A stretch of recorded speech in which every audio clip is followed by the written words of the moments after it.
We'd like to welcome each and every individual to Voices of Integrity podcast, or your voice in my headset friendship podcast. Um, this one's going to be a little bit probably a behind the scenes um, working podcast, I'm guessing, kind of.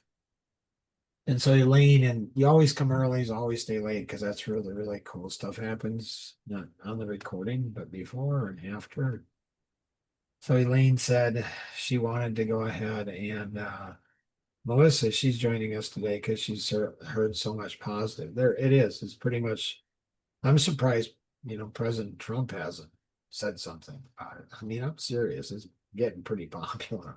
Like it just is, just saying. And and um so Elaine was saying, that she wanted to learn more about level 4 friendships and stuff. And so like you just look at level 4 and it's like our visions will connect. So you can theoretically, right? You could have a level 4 friend without knowing it.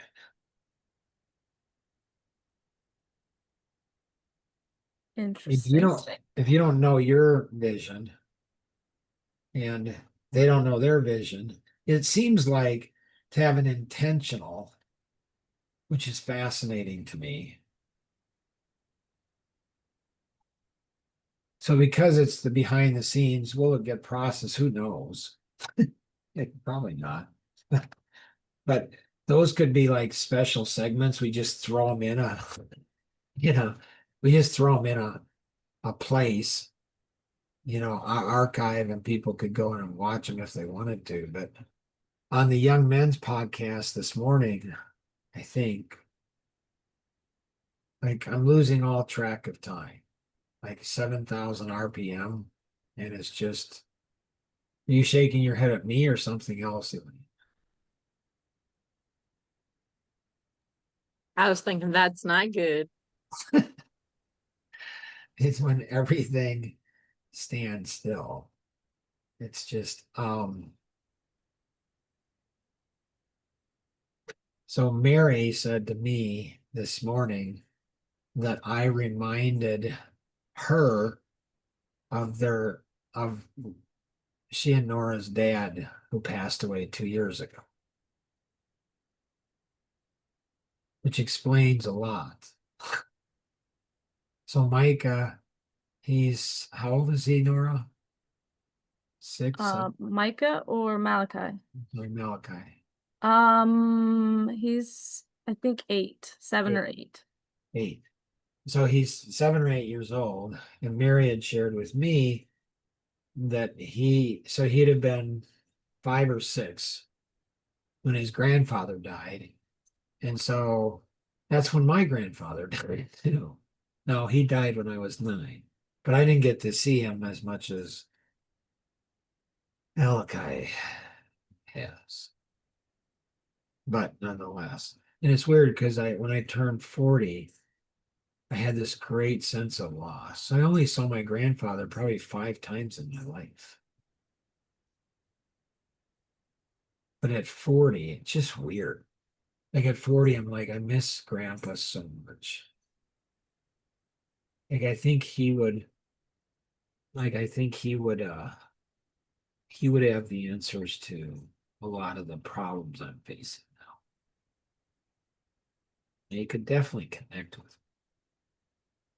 And so Mary had told me, I don't know, a few months back that Malachi would come up and he's just like, I'm just sad that Grandpa's not here.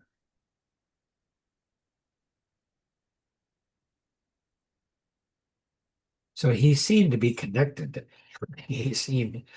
He'd wake up at 5:30 in the morning and get on the calls and, hey, I want to talk to Mark. And so he seemed like, you know, pretty connected, which makes sense. And so Mary said, yeah, your voice, your mannerisms, your body language, even how you scratch your head, it's like like how dad did it. I'm like, huh. That's fascinating. And um, so like Nora, I asked her, I don't know, a few months ago, weeks, I don't know. Like, what do you like? I don't know what I said exactly. Something, what do you like the most about me, or what do you, whatever. And I ask a lot of people that. And she says, your intentionality. So like intentionality is focus. It's like a it's like a laser. Like you can take a magnifying glass and take the sun through a magnifying glass and you can start a fire. So it becomes laser focused. And so to me, like I've wondered for years for friendships. Like why do they come and go? Like Mike and Deb Casper are coming and I haven't talked to them in maybe 20 years. I don't know. I haven't seen them in maybe 25 years. But we get to see them on Saturday. And I have mixed emotions about that. I don't know. But getting back to the level four,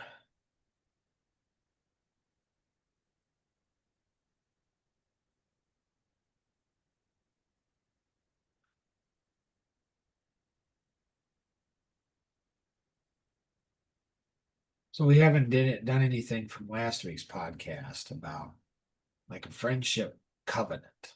That's a good word for it. Friendship covenant. Um, and so like are we purposely are we intentionally avoiding it?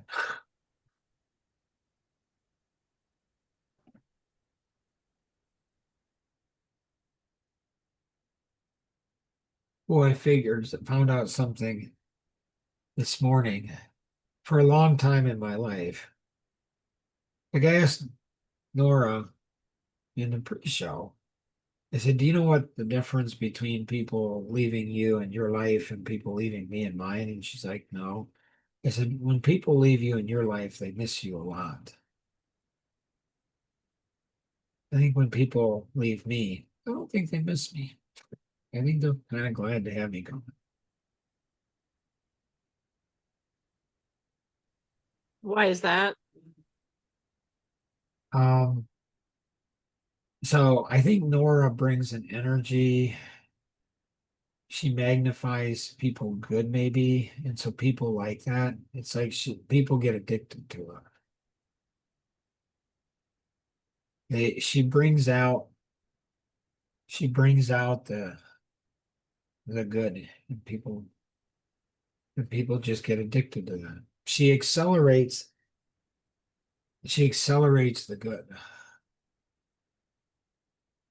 With me, I think I reveal things that people don't want to be revealed.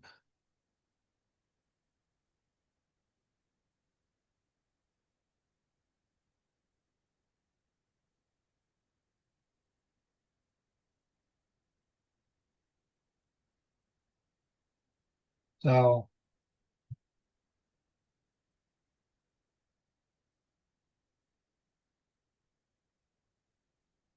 we've talked about it in the past where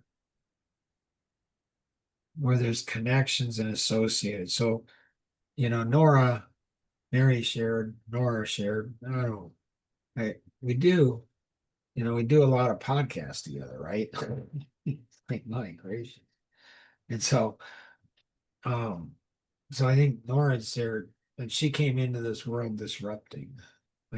She was number 10, and it was a difficult pregnancy or difficult delivery or both. So she came into the world streaming. There. Like, I don't, no, no, can't imagine that. Right? Has Don't think I ever stopped. right? I don't think that's and so me, I was a month and a half late. I was due on Christmas and wasn't born until February 6th. Melissa says that can't happen. It's like 61 years ago it could. Like they allowed that. Now it's like, oh, you're 2 minutes late. Let's go ahead and induce you. Like, and um, so, but Nora and I both feel that like we really mess things up. Like wherever we go, we just mess things up. And so disruptors. So people things can be connected and associated friendships. So it's almost like you get a level 4 friend, and that level 4 friend is going to get all the crap potentially that nobody else can handle. Maybe.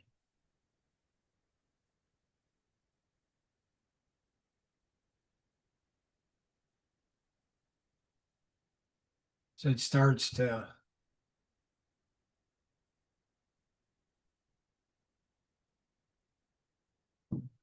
like, is it harder than a marriage?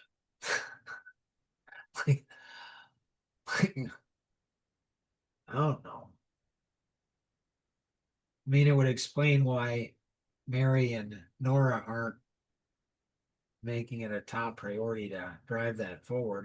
It makes sense on why I don't have you know, a covenant, friendship covenant. I don't want any friendship covenants. I don't want any witnesses. Like I don't want I just yeah.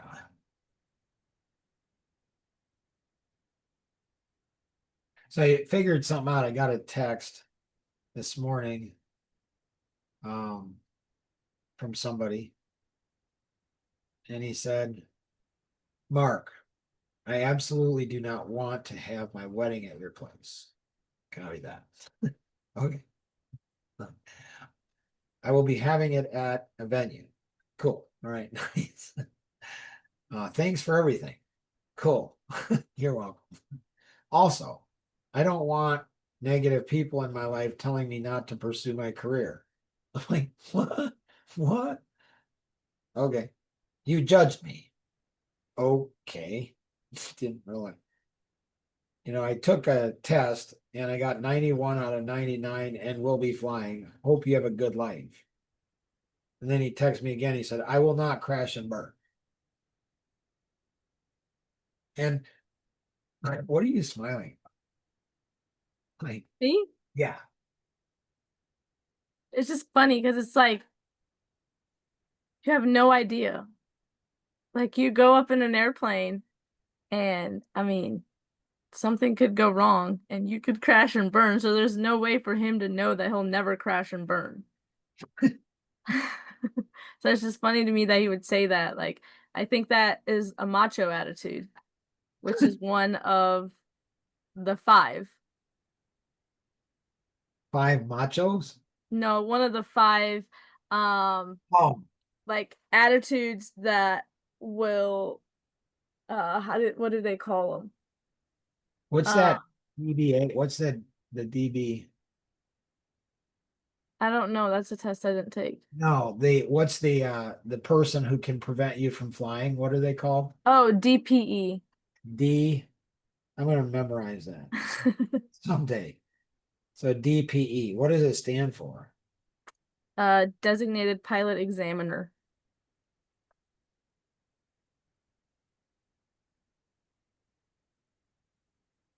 So, so I've had this happen a lot in my life. Not this specific one, but a lot of similar things. So obviously it's my problem. I get it. So then I replied, I said, interesting. It's always interesting to me when people flip observations into judgment. Like I didn't think I was judging. I thought I was observing, like, hey, there's some character things that might go ahead and cause you to crash and burn. It's not a judgment. I'm not saying you're going to crash and burn. I don't know. I'm not God. I'm just saying there's some things that attitude wise, there are some things that it seems like you might. I would think that somebody smart would say, huh. Anyways, Not sure why people do this. Maybe, and then a little emoji, like one of those emojis. Yeah. Um, Maybe people who have a judgmental heart themselves think that others are like them. When God gives one a gift of being a seer, you always hope that what you observe is wrong. All the best to you, sir, as well. I don't know why. Like, I don't know why it takes me so long to figure things out. Like, I'm like I'll be forever thankful. I will be forever thankful for him because he helped me figure it out. I'm like, so what I need to do is I need to go and say really carefully, would you like my observations? And people will say, yeah. And I'm like, what are you laughing about, Elaine? What? Why?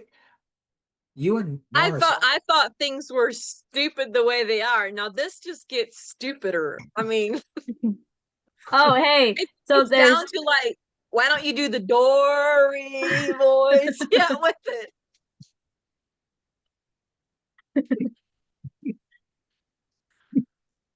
So I think what I'm going to do to people is say, would you like some of my observations? And people are going to say yes. And I say, now, like Nora, she saw a sign. She said, she said, is that a new sign? And I said, no, it was just on the floor. Rosanna put it on the wall, like on the window. It says, warning, my sense of humor might hurt your feelings. And then here's another one. This is on my desk.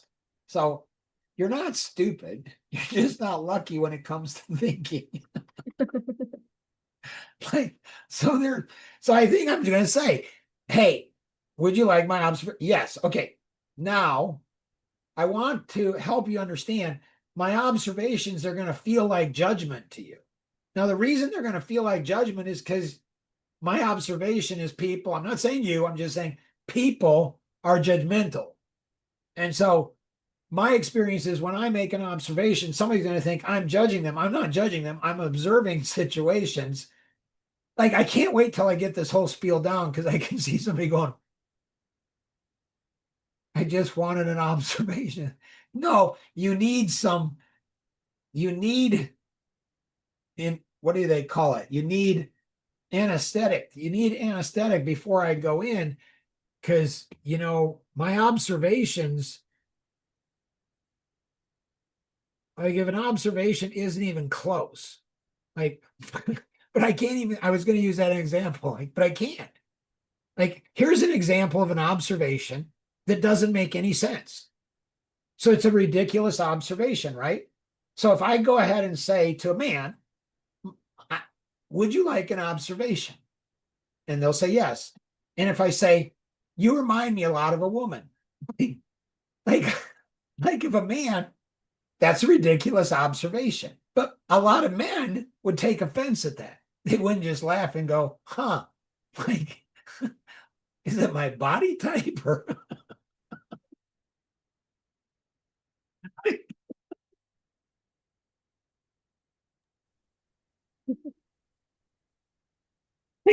you don't know. Like, it's just, I just, you just have to.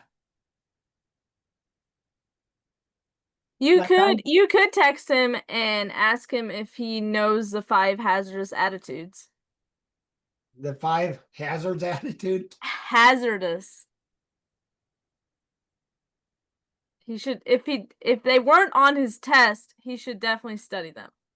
Gotcha. It's really cool having a friend who's a pilot. Like, especially if you have other pilots that are like, I'm not gonna be a smoking hole in the ground. Because one of them is invulnerability, and the attitude is it won't happen to me, and the antidote is it could happen to me. Yeah. And he should actually know those by heart. So that's interesting that he said that. Like, he's not anticipating, like, Mark's not supposed to know the 5 hazardous attitudes. Right. Is he a pilot? Like, how's he know that? And so I'm guessing I could Google that. And, that probably ought to be with level 4 friends. the 5 hazardous attitudes. Because, at a level 4, they're not really concerned if you like them. Like, that's just a benefit, and they're not really concerned if you love them. Because the visions are more important than everything. Like, the vision is the most important. It's what you were created to become. And so, Mary, what would you like to accomplish today?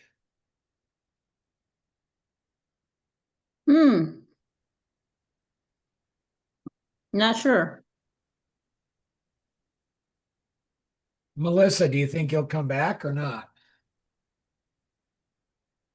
Oh, I'm sure I probably could. Very, very intriguing, as always. Do you guys like it as much when your family members switch what you say? I mean, I think it's cute. Like, did I ask her, could you come back? Like, or did somebody tied you down? She switched it. I said, do you think you'll come back? And she said, I could come back. Well, that's not what I said. I said, well, but they switch it on you, and then you go ahead and they don't come back, and you're like, well, you lied to me. And they're like, no, I said, could. Yeah, exactly. Which is why we don't make commitments, because I can't always commit on Fridays because sometimes we have things going on.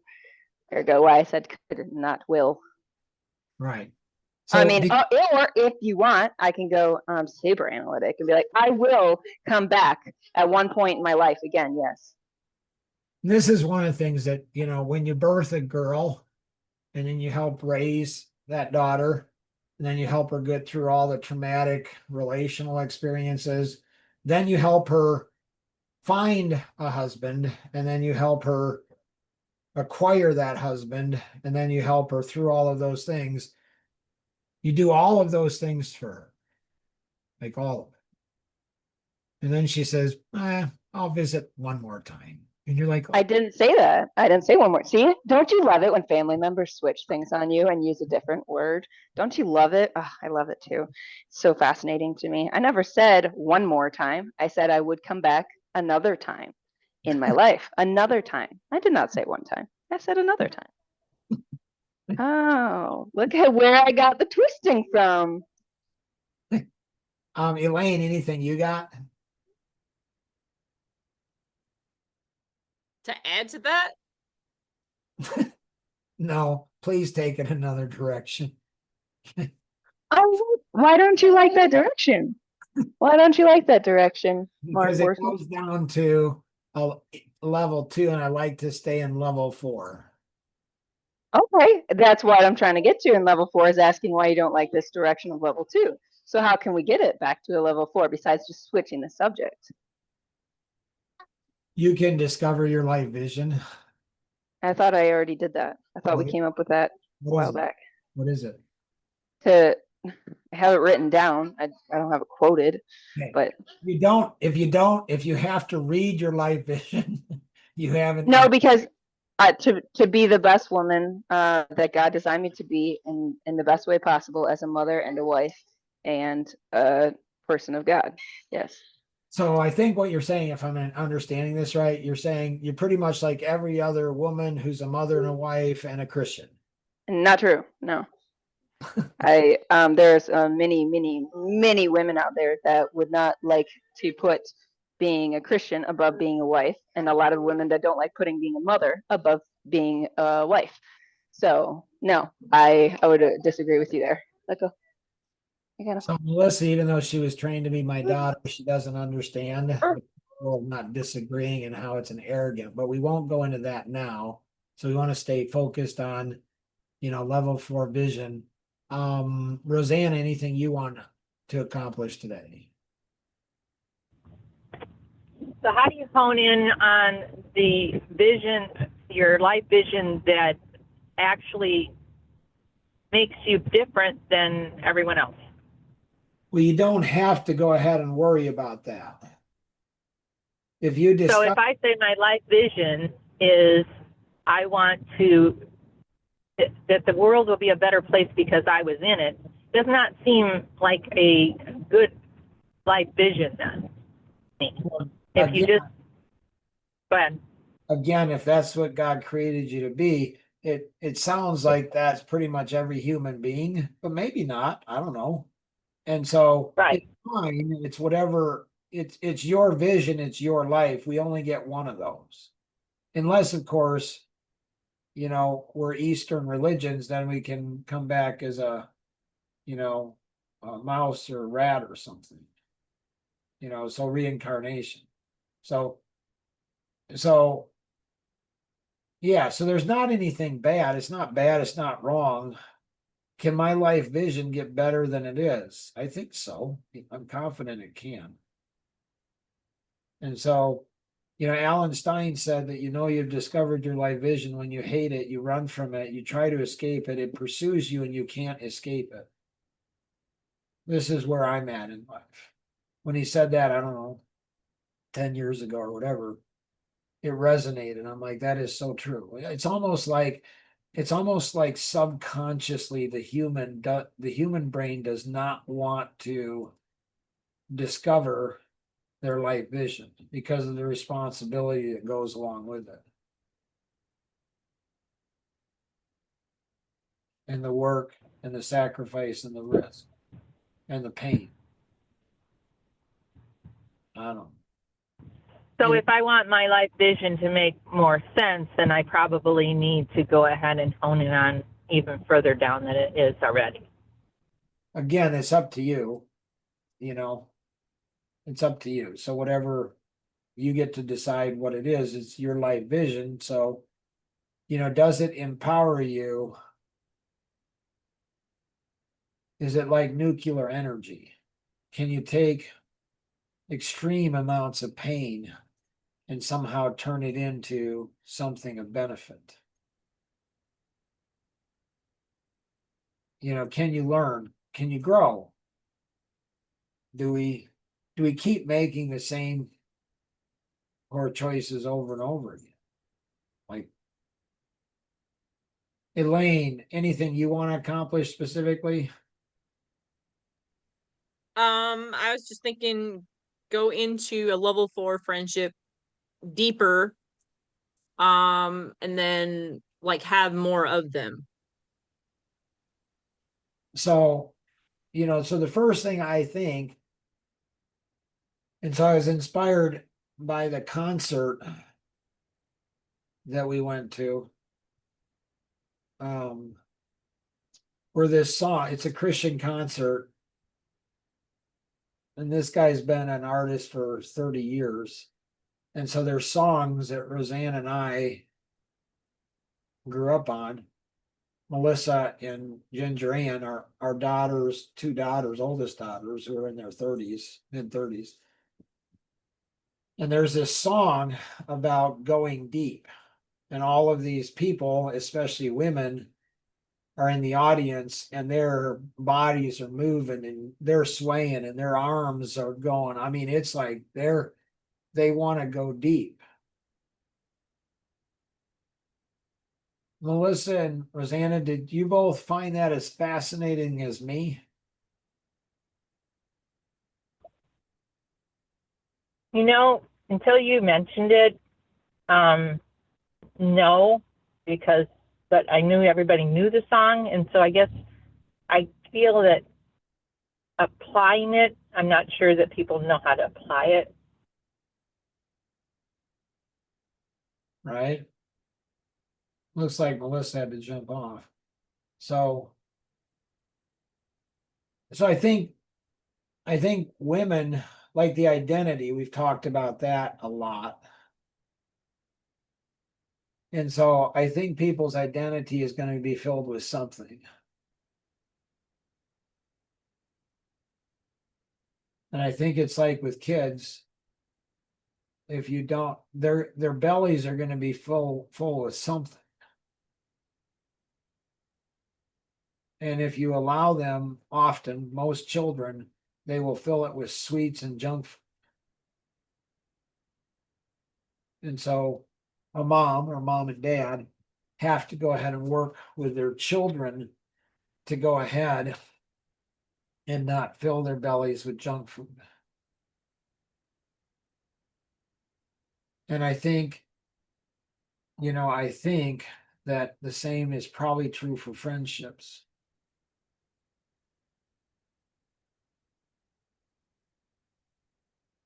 So it seems like certain personalities maybe are more prone to level 1 friendships.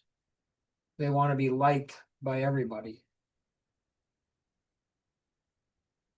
And so if you want to be liked by people, you're going to have a hard time doing anything more than this.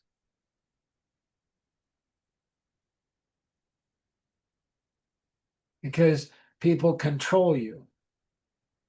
Because they won't allow you to do anything they don't like.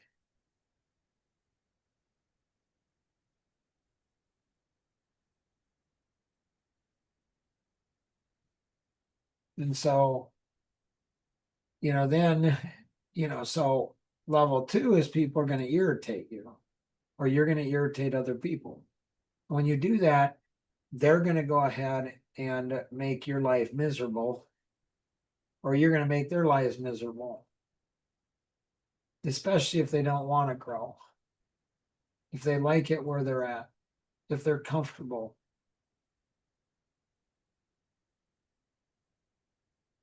And if you make it through this, which most of the time we don't, then we get to level 3.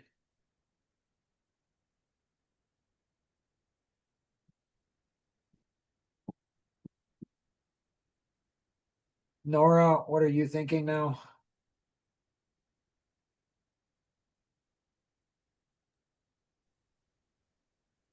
My brain's everywhere. It's so scattered. Yeah.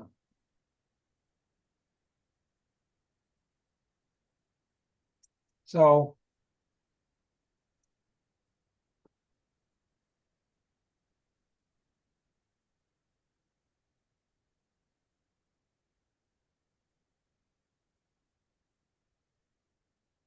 fascinating, because Nora said either I irritate her or she irritates me. She says, I think she said that she irritated me. She says, but you like it.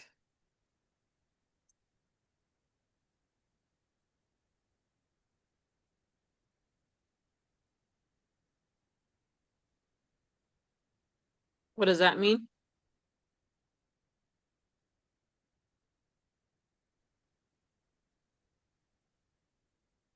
You want to give it a stab, Nora, or you want me to? Well, it's kind of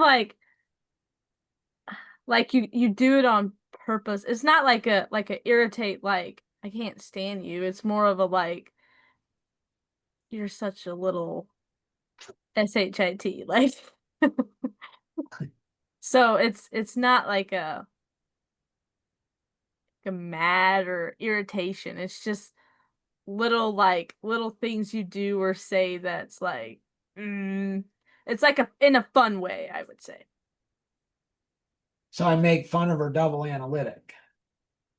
So she's picky, and she's trained her son to be picky. And I just think that's the cutest thing in the world, because, I'm like a grandfather. And so, it's fun. So I pick at her on that kind of stuff, but I love her pickiness when it's applied properly. It's a beautiful thing, absolutely a God gift. So she is struggling, and she will her whole life, because of how she's wired. She will struggle her whole life with being too picky on things. And so a level 4 friend can irritate somebody, but their friend, but they're not doing it to irritate it. They're doing it to help that person become a better version of themselves, to become who they were created to be. Does that make sense, Elaine, or not?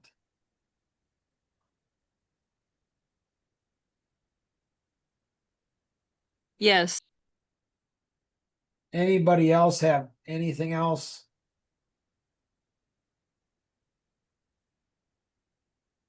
I don't. So I feel a little bit discombobulated. I feel like I'm out of joint. I feel like I was ready for today's podcast. I had all this exciting stuff, and then all of a sudden, boom, it was all gone. Like it's, I mean, there was some stuff on the book. And so my first book took me 10 years to write. My system for writing a book in 7 weeks is really simple. You just get a handful of people or a couple handfuls of people who are interested in the book, and you write a new chapter every week. And in 7 weeks, you have 7 chapters, and you get a book done in 7 weeks, and you get input from people. Like what went well, what didn't go well, what's this? Because I've been through this process, and I do 15 to 25 podcasts a week. By and large, I have either learned not to be concerned about less than perfect, or not to be concerned what people think of me, or not to go ahead and, like, if I say something inappropriate, it's fine. But I'm not a woman, and a woman has to be more, I think, has to be more careful and guarded. She has to be more careful. So it's fine. I'm fine with that. But you get a group of people together, and then you get different nuances. Like, what's your read? Like, could this be taken improperly? Yes. Is that good or bad? Like, well, what's the purpose of the book? Okay. Well, this is the purpose of the book. Could it further that purpose? Yes. Okay. Does that mean it goes into the book? It does not. Why? Because what's more important, I think, than anything?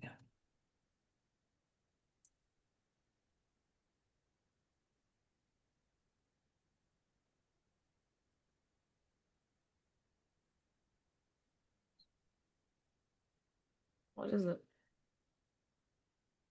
Nobody knows.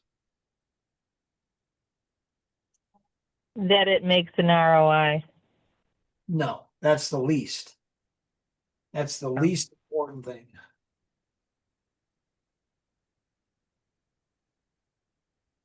That people find their life vision. No, it's more important than that, from my perspective. The most important thing, bar none, is going to be Nora's and Lincoln's safety. Bar none. Bar none. And a book can expose you, and so, and I think pictures in the book are important. And with facial recognition now, it's like, you got to be kidding. You have to be concerned about safety now more than anything. And so, bar none, the safety of Nora and Lincoln, top priority. That trumps everything from my perspective. The second highest priority is going to be my wife and my kids and my grandchildren and their safety. Why are they second to Nora and Lincoln?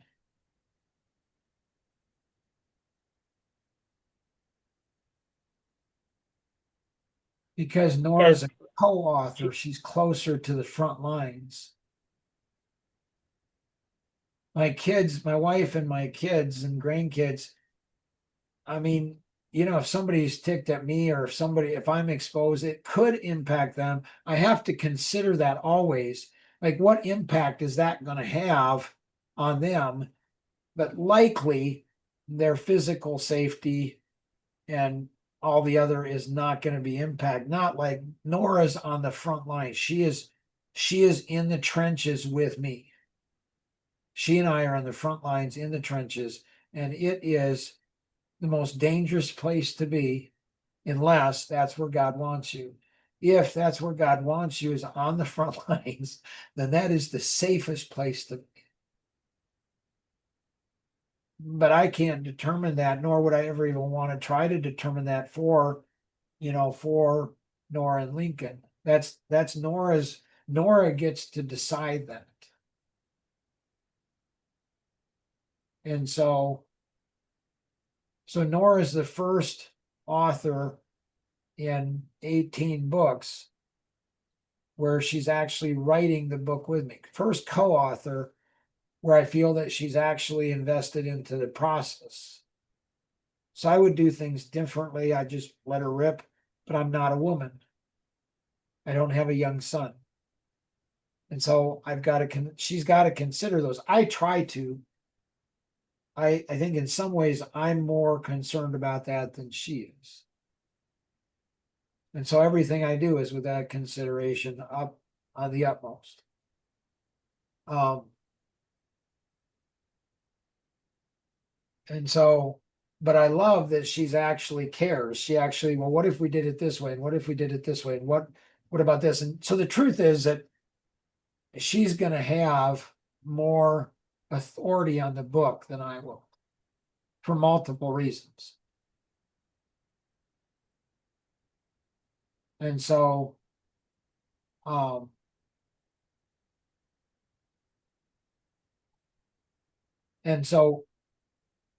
women are going to naturally gravitate towards this book more than men will. And so how do we get the women hooked on it where they read chapter 1 and then they have to, where's chapter 2? That's the response that we're looking for. Like I want chapter 2. And then how do we get it? Like Nora and I did with that one young lady where I wanted, I don't know, she might be 19 to 22 probably. And so I wanted her on a 6 o'clock podcast. And her mom said she doesn't wake up early. But I knew how to get her. I knew how to wake her up. I knew how to get her here.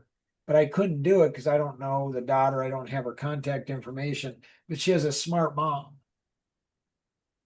And she said, hey, there's a podcast. And the daughter's like, okay, when? At 6 o'clock in the morning. You know, Mom, I'm not interested. No, there's a guy on there and he is absolutely in love. He's having an emotional affair with spreadsheets. And that got her on. that got her on. I'm like, dang, that's a cool mom. Like and the daughter, oh my goodness, precious. She and I were joking and laughing, and the mom was laughing. I mean, it was so cool. So that's just good work. How do we go ahead and get it